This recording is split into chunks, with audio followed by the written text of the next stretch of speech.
स्वागत है दोस्तों एक बार फिर से एक नए वीडियो में। जैसा कि आप देख सकते हैं, मैं निरंतर आपके लिए यहाँ कुछ न कुछ कंटेंट डालता रहता हूँ। अभी आपने PYQ की जो सीरीज मैंने चलाई है उसको बहुत प्यार दिया और वह निरंतर अपनी समय सीमा को ध्यान में रखते हुए समय समय पर उपलब्ध हो रही है। उसके लिए थैंक यू। मैपिंग की सीरीज को भी आपने बहुत प्यार दिया और उसी प्रयास में एक नया वीडियो जो कि बुक लिस्ट को लेकर है, क्योंकि हमारे कई नए मित्र इस समय पढ़ाई के लिए आगे आ रहे हैं, तो उनको समय पर बुक लिस्ट जो सच में बहुत ज़रूरी है और जो ऑथेंटिक है, जो कम से कम है, बहुत ज़्यादा हमें नहीं पढ़ना है लेकिन बहुत कम चीज़ों को भी बहुत ज़्यादा बार पढ़ना है।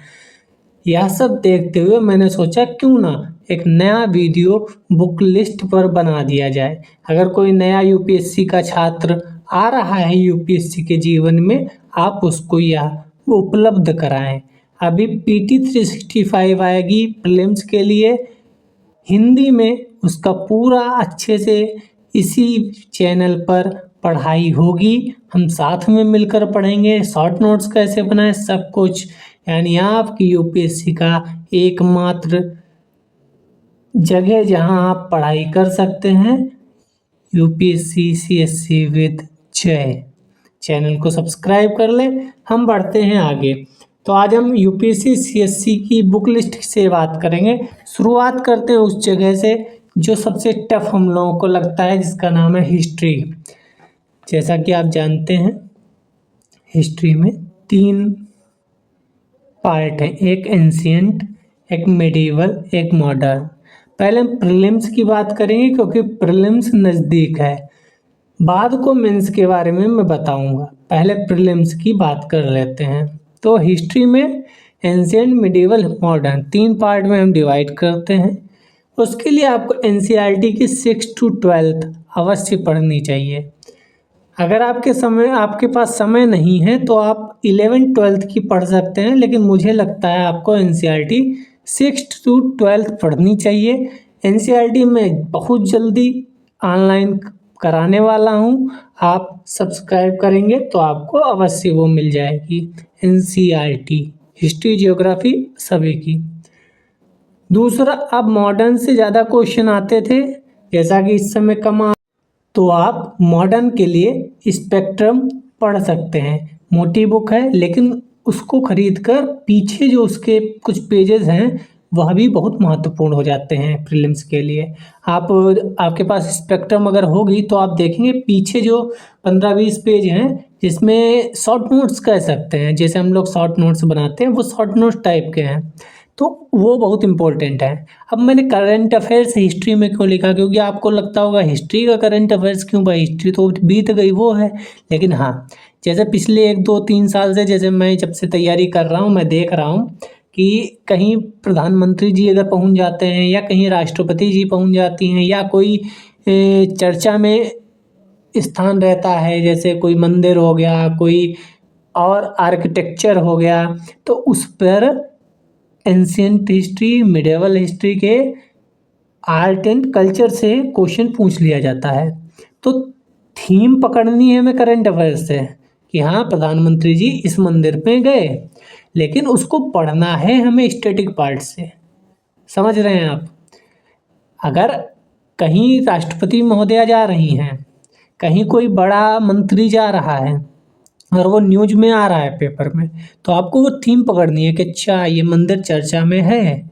अब उस मंदिर के बारे में आपको स्टैटिक पढ़ लेना चाहिए। हालांकि करंट अफेयर्स में भी वो स्टैटिक पार्ट देते हैं उस मंदिर का या उस आर्किटेक्चर का जो भी है। तो आप बाकी आर्ट एंड कल्चर के लिए नितिन सिंघानिया जी की भी बुक बताई जाती है, बहुत मोटी बुक है, मैंने तो नहीं पढ़ी। अगर आप पढ़ना चाहें तो पढ़ सकते हैं। तो ये हिस्ट्री का हो गया, एंशिएंट, मिडिवल, मॉडर्न। अगर आप 6 to 12 NCERT नहीं पढ़ सकते तो एटलीस्ट 11th 12th की अवश्य पढ़िए। और वैसे भी NCERT मैं इस चैनल पे कराने वाला हूँ, तो आप चाहें तो सब्सक्राइब करके यहाँ पढ़ सकते हैं। Next, geography. कुछ नहीं देखना है, सबसे इजी एनसीईआरटी उठाओ 6 से लेकर 12 तक, बस कोई किताब नहीं, कोई दूसरी किताब ही नहीं चाहिए। जियोग्राफी पढ़नी है 6 to 12 उठाओ, सरदर्दी खत्म। बहुत मज़ेदार चैप्टर है, मैं इस पे पढ़ा भी रहा हूँ मैपिंग, और जल्द ही इसकी भी एनसीईआरटी शुरू होगी। मज़ा आ जाता है पढ़ने में दोस्त। और मैपिंग से बहुत क्वेश्चन आ रहे हैं, उसके लिए ऑक्सफोर्ड स्टूडेंट एटलस, आपके पास कोई भी एटलस हो, मैंने मैपिंग करानी शुरू कर दी है, आप नहीं देखे प्लेलिस्ट में देखिए जाके। और करंट अफेयर्स तो जियोग्राफी के लिए मोस्ट इम्पोर्टेंट है भाई। तो जियोग्राफी सबसे बेहतरीन सब्जेक्ट है, कुछ इधर उधर नहीं देखना, वही पतली पतली बुक एनसीईआरटी की देखनी है, मैपिंग देखनी है। अपने टेबल के सामने एक वर्ल्ड मैप लगाओ, एक भारत का मैप लगाओ, मज़ा आ जाएगा पढ़ने में। और करंट अफेयर्स से रिलेटेड उठाओ। पीवाईक्यू तो सबके इम्पोर्टेंट है भाई। पीवाईक्यू की सीरीज मैंने जियोग्राफी की कराई है, 6 वीडियो, आधे घंटे का एक वीडियो, टोटल 3 घंटे में पूरा पीवाईक्यू खत्म, मज़ा आ जाएगा। ठीक है, तो जियोग्राफी में कोई टेंशन लेनी नहीं, बहुत आसान। आगे चलते हैं पॉलिटी। पॉलिटी भी बहुत अच्छा सब्जेक्ट, कोई झंझट ही नहीं। एक बुक एम लक्ष्मीकांत उठाओ, ख़त्म करो बस। कि देखिए कुछ सब्जेक्ट ऐसे हैं जिसमें सभी राय, जो टीचर्स हैं, एजुकेटर्स हैं, या जो टॉपर्स हैं, सबकी एक राय होती है। जैसे पॉलिटी है, सबकी एक राय, एम लक्ष्मीकांत, कोई दूसरी बुक ही नहीं। हालांकि एक दो लोग दूसरी बुक बताते हैं, लेकिन 95% लोग लक्ष्मीकांत। तो कोई संशय ही नहीं कि पॉलिटी के लिए क्या पढ़े, एम लक्ष्मीकांत पढ़ लो। टाइम ज़्यादा है तो एनसीईआरटी 6 to 12 कर लो, नहीं टाइम ज़्यादा है केवल एम लक्ष्मीकांत पढ़ के जाओ, मैं गारंटी लेता हूँ आप बेटर करके आएंगे। ऐसे जियोग्राफी कोई संशय नहीं, जिससे पूछो टॉपर, एजुकेटर, ये वो फलाना रेमाका, सब एक ही बात बताएंगे, मेरे जैसा मूर्ख भी यही बताएगा भैया जियोग्राफी के लिए 6 to 12 एनसीईआरटी। तो जियोग्राफी और पॉलिटी, जियोग्राफी पॉलिटी, ये वो दो सब्जेक्ट हैं जिसमें कोई संशय ही नहीं किसी के पास, सिर्फ सीधे। ठीक है, करंट अफेयर्स इम्पोर्टेंट है, क्योंकि कई ऐसी स्कीम आती हैं, कई ऐसे एक्ट बनते हैं, कई चीज़ चर्चा में, जैसे राज्यपाल साहब अगर चर्चा में रहते हैं तो उनसे क्वेश्चन पूछ दिया जाता है। इस समय उपराष्ट्रपति जी चर्चा में थे, हो सकता है क्वेश्चन आ जाए। समझ में आया? इलेक्शन इस समय चर्चा में था तो इलेक्शन कमीशन पे क्वेश्चन आ सकता है। तो करंट अफेयर्स ऐसे भी तैयार करना है कि करंट अफेयर्स से भी स्टैटिक पूछा जा सकता है। समझ रहे हैं आप? सिर्फ करंट अफेयर्स को करंट की तरीके से नहीं पढ़ना है कि करंट अफेयर्स का क्वेश्चन आएगा, बल्कि करंट अफेयर्स को इस तरीके से भी पढ़ना है कि कहीं ना कहीं स्टैटिक से भी क्वेश्चन आ सकता है। अब आगे बढ़ते हैं, यहाँ पर थोड़ा रुकना होगा। क्यों? क्योंकि इकोनॉमी ऐसा सब्जेक्ट है जिसकी एक बुक ऐसी नहीं है जिससे यूपीएससी की प्रिपरेशन हो सके। रमेश सिंह जी की एक बुक है, उसको कहा जाता है, लोगों के द्वारा कहा जाता है वो पढ़नी चाहिए, लेकिन वो भी बहुत मोटी है और उसमें काम का कम है। अगर समय आपके पास है तो रमेश सिंह हिंदी में है, पढ़ सकते हैं आप। ठीक है, कुछ लोग कुछ नोट्स बताते हैं किसी ट्यूशन के, किसी कोचिंग के, तो आप कहीं से कुछ भी पढ़ सकते हैं। बाकी एनसीईआरटी 11th क्लास पढ़ सकते हैं। कुछ लोग सोच रहे होंगे अभी तक मैंने उन सर का नाम क्यों नहीं लिया जो सर बहुत फेमस हैं।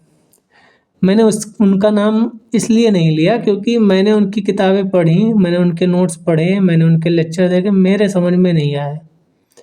बाकी बहुत अच्छे नोट्स हैं, 95% लोग उन्हीं के लेक्चर बताते हैं, आप उनके लेक्चर देखिए, इंग्लिश में हैं, नोट्स होंगे इंग्लिश में हैं, लेकिन अगर आपको समझ में आ गए तो बेड़ा पार हो जाएगा।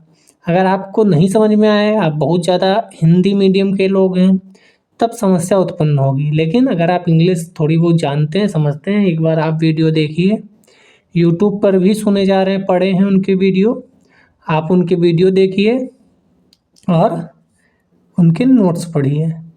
बहुत अच्छे तरीके से पढ़ाते हैं, बहुत बढ़िया पढ़ाते हैं, करंट अफेयर्स भी पढ़ाते हैं, तो उनके वीडियो आप देख सकते हैं। अगर नहीं समझ में आए तो आप यूट्यूब पे कोई भी वीडियो, जो भी बढ़िया इकोनॉमी की सीरीज कराया हो कोई, उसको आप देख सकते हैं। लेकिन इसमें एक बुक कोई एक रिकमेंड की जाए ऐसा, रमेश सिंह आप पढ़ सकते हैं, बाकी तो बुक नहीं ही है शायद जो प्रॉपर यूपीएससी की प्रिपरेशन कराती हो। बाकी आप दृष्टि वगैरह, विजन वगैरह के जो नोट्स हैं वो मंगा सकते हैं। मैं तो यही करता हूँ कि जो भी सब्जेक्ट मुझे लगता है कि इसकी कौन सी बुक पढूँ, तो किसी न किसी कोचिंग के आप नोट्स मंगा लो, पढ़ लो, कोई दिक्कत नहीं। आगे बढ़ते हैं। एनवायरनमेंट इकोलॉजी, जैसे इसकी भी बुक शंकर आईएएस की बुक जो है वो रिकमेंड की जाती है, तो वो इंग्लिश में है, तो मुझे हिंदी चाहिए थी, तो मैंने दृष्टि की बुक मंगा ली, दृष्टि क्विक बुक। आप देखेंगे ऐसी एक बुक है, तो आप ये मंगा सकते हैं, ठीक है। दृष्टि क्विक बुक, इसमें बढ़िया से लिखा है, मतलब करंट पीवाईक्यू भी लिखे हैं। इनके पीवाईक्यू पीछे क्वेश्चन दिए गए, उनसे आप समझ सकते हैं कौन सा चैप्टर कितना महत्वपूर्ण है। अब बाकी करंट अफेयर्स तो बहुत आता है, एनवायरनमेंट इकोलॉजी का बम्पर आता है, तो इसके लिए एकमात्र मैं सजेस्ट करूँगा दृष्टि क्विक बुक। आप आती है, आराम से मंगा लीजिए, इतनी महंगी भी नहीं है, लेकिन बहुत अच्छी है, उसमें पेपर भी है, बहुत अच्छी तरीके से लिखा है, कलर्ड पेपर है, कलर्ड लिखा हुआ है, तो बहुत बढ़िया मज़ा आता है पढ़ने में। मुझे कुछ समझ में नहीं आता तो यही बुक उठा लेता हूँ, पढ़ने लगता हूँ, तो बढ़िया लिखा है, आप मंगा सकते हैं, ठीक है। अब आगे बढ़ते हैं। साइंस टेक, इसमें कोई बुक नहीं पढ़नी है आपको, करंट अफेयर्स से ही ज़्यादातर आता है क्वेश्चन। अगर आप ज़्यादा साइंस टेक्नोलॉजी में वीक हैं तो आप यूट्यूब पे किसी की वीडियो देख सकते हैं, किसी कोचिंग के नोट्स आप ले सकते हैं, और या एनसीईआरटी 9th-10th की बुक पढ़ सकते हैं। मुझे नहीं लगता आपको बुक पढ़नी चाहिए, मैं अपना सजेशन दूँ तो आपको करंट अफेयर्स देखना चाहिए, यूट्यूब वीडियो देख लेनी चाहिए, किसी कोचिंग के नोट्स देख लेने चाहिए, क्योंकि 9th-10th की एनसीईआरटी बुक पढ़ना सही नहीं होगा। हालांकि 9th में 2 चैप्टर हैं बायोलॉजी के, एक सेल है और एक है टिश्यू, वहाँ पढ़ के आप क्वेश्चन ला सकते हैं, लेकिन वहाँ बहुत रटने वाला है, टिश्यू और सेल बहुत रटने वाला। मैं साइंस का, मैथ का विद्यार्थी होने के बावजूद मैं नहीं पढ़ पाता हूँ, मुझे लगता है नहीं बहुत टफ है, इससे बढ़िया मैं करंट अफेयर्स पे ज़्यादा फोकस कर लूँगा और नंबर ले आऊँगा, और वही होता है। तो आप करंट अफेयर्स पढ़ सकते हैं, यूट्यूब वीडियो देख सकते हैं, और किसी कोचिंग के नोट्स एज योर विश। बाकी करंट अफेयर्स यूट्यूब वीडियो से आपका हो जाएगा। अब बात करते हैं पी वाई क्यू की। मेरा हमेशा पी वाई क्यू की जगह प्री वाई क्यू क्यों निकलता है पता नहीं। तो पी वाई क्यू उतने ही महत्वपूर्ण है जितना महत्वपूर्ण आपके जीवन में वाटर है, जितना महत्वपूर्ण जल है जीवन में, उतना ही महत्वपूर्ण यूपीएससी में पी वाई क्यू है। आप उस बुक को खरीद लीजिए जिसमें बढ़िया एक्सप्लेनेशन दिया हो, खूब ज़्यादा 20, 25, 30 जितने साल के पेपर मिल जाएं खरीद लीजिए। एक बुक अवश्य होनी चाहिए, क्योंकि यही वो है जो मार्गदर्शन देती है कि हमें क्या पढ़ना है, कैसे क्वेश्चन आते हैं। और मेरा पहली बार एग्ज़ाम इसीलिए क्रैक नहीं हुआ था क्योंकि मैंने पीवाईक्यू नहीं किए थे। यही होता है कि आप जब पढ़ते रहते हैं, सीखते रहते हैं, तो यही एक्सपीरियंस है। मैं आपको इतनी चीज़ें बता पा रहा हूँ क्योंकि मैं पिछले कुछ वर्षों से यूपीएससी की जर्नी में हूँ, यूपीएससी का जीवन व्यतीत कर रहा हूँ, यूपीएससी ही जीवन हो चुका है कि सही से कहें तो यूपीएससी जो है वो मुझे बहुत अच्छे से आ गई है, इसी को एक्सपीरियंस बोलते हैं।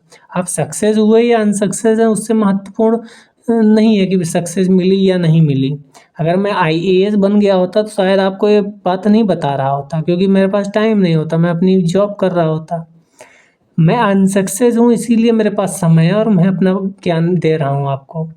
इस ज्ञान को जो ले लेगा, वो जो समझ जाएगा वो बेड़ा पार कर लेगा, जो नहीं समझेगा, जिसे लगेगा ये खुद असफल है, मुझे क्या सफलता की सीढ़ी दिखा रहे हैं, तो वो अपना जाने। लेकिन मुझे लगता है असफल लोग भी बता सकते हैं कि आपको क्या नहीं करना है। जैसे मैं बता रहा हूँ आपको पीवाईक्यू नहीं छोड़ के जाने हैं। पीवाईक्यू आप उतनी बार करें जितनी बार मन हो, 2 बार, 4 बार, 5 बार, बैठे नहीं, ऐसा ना सोचे पीवाईक्यू तो मैंने कर लिए थे एक बार, कोई बात नहीं, दूसरी बार करो, तीसरी बार करो। मैं गारंटी लेता हूँ आप 10वीं बार कर रहे होंगे पीवाईक्यू, तब भी उसमें से कुछ ना कुछ आपको नया मिलेगा। आप कहेंगे अरे ये तो मेरे दिमाग में ही नहीं आया। तो पीवाईक्यू उतना ही महत्वपूर्ण है, मैंने बोला ना, जितना महत्वपूर्ण जीवन में जल है। बिना जेल के आप जीवित नहीं रह सकते, वैसे ही बिना PYQ के आप यूपीएससी क्रैक नहीं कर सकते, मैं अगर इसको सही से कहूँ तो। क्योंकि मैंने जितने टॉपर देखे, जितने एजुकेटर देखे, सब PYQ पे फोकस कराते हैं। पढ़ो PYQ लगाओ, पढ़ो PYQ लगाओ, रिवीजन करो PYQ, रिवीजन करो PYQ, रिवीजन करो PYQ। टेस्ट सीरीज भले मत लगाओ, लेकिन PYQ 5 बार अवश्य लगाओ। कोई भी बुक खरीदो, दृष्टि की खरीदो, दिशा पब्लिकेशन की खरीदो, विजन की खरीदो, इनकी खरीदो, उनकी खरीदो, किसी की भी खरीदो, एक्सप्लेनेशन बहुत महत्वपूर्ण है उसके।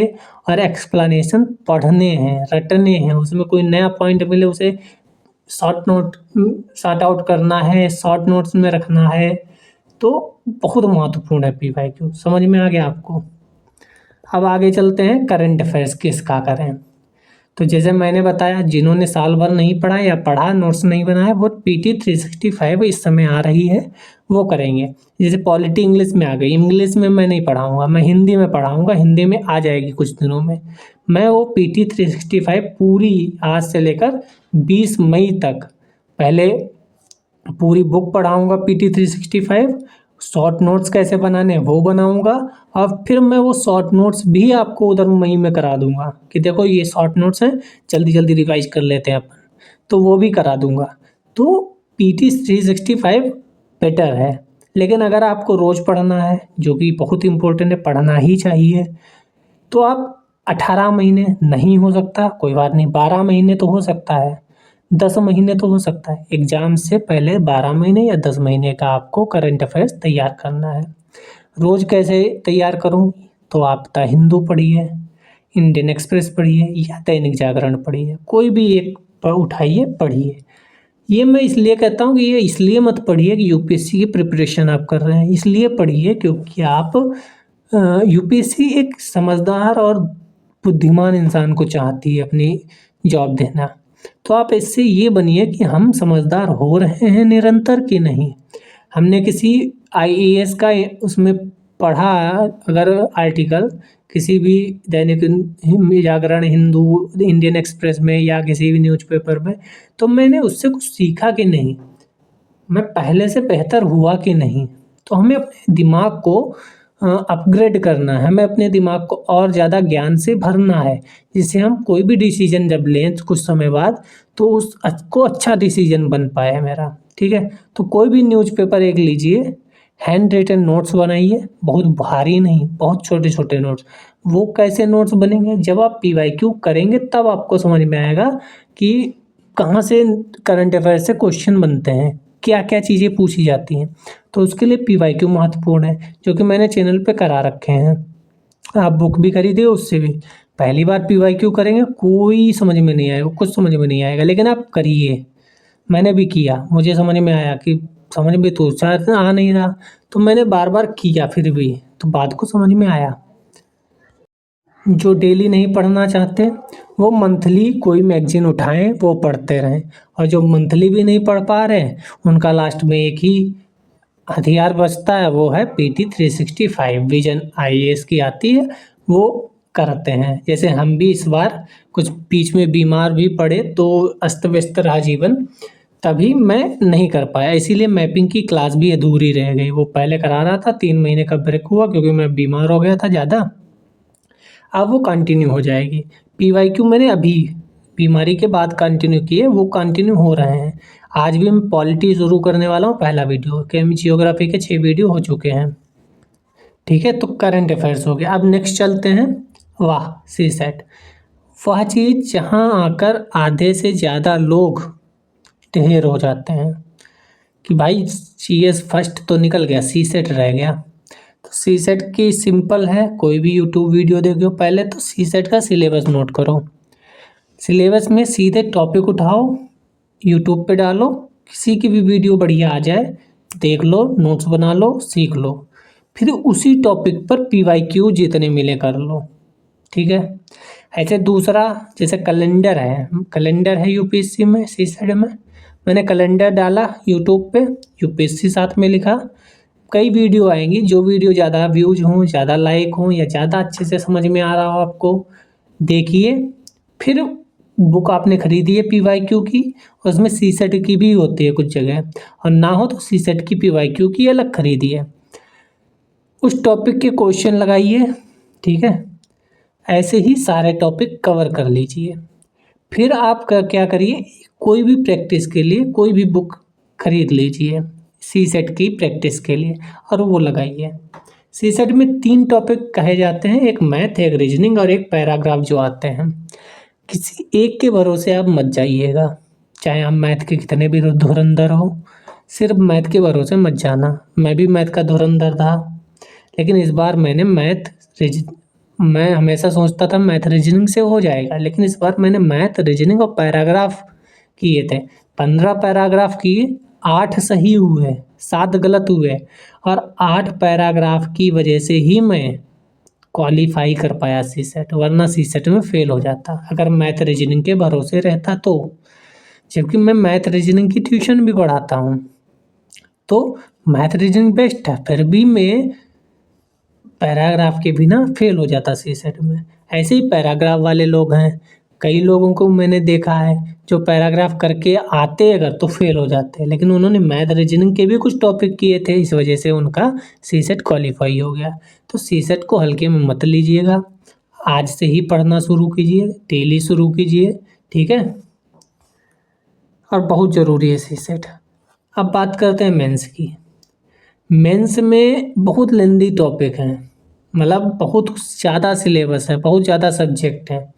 तो अगर आप कमेंट करेंगे तो इसका मैं एक अलग वीडियो बना दूंगा, क्योंकि लेंदी वीडियो हो गया फिर आप भी पूरा देखेंगे नहीं, मुझे पता है। तो इससे बढ़िया मेंस का मैं अलग से वीडियो बना लूँगा, ठीक है। कैसा लगा आपको वीडियो, क्या चीज़ें सही लगी, क्या गलत लगी, आप कमेंट में बताइएगा। आपके जो भी सजेशन है, जो भी सुझाव हैं, कमेंट में बताइए। कोई भी वीडियो आप जानना चाहते हैं, कोई भी क्यूरी हो, आप उसको कमेंट में कर देंगे और मैं उसका जवाब ज़रूर दूंगा, ठीक है। लाइक शेयर सब्सक्राइब आप कर ही सकते हैं। बाकी कई वीडियो प्लेलिस्ट हैं, कई वीडियो चल रहे हैं, कई चीज़ें मैं कंटिन्यू कर रहा हूँ।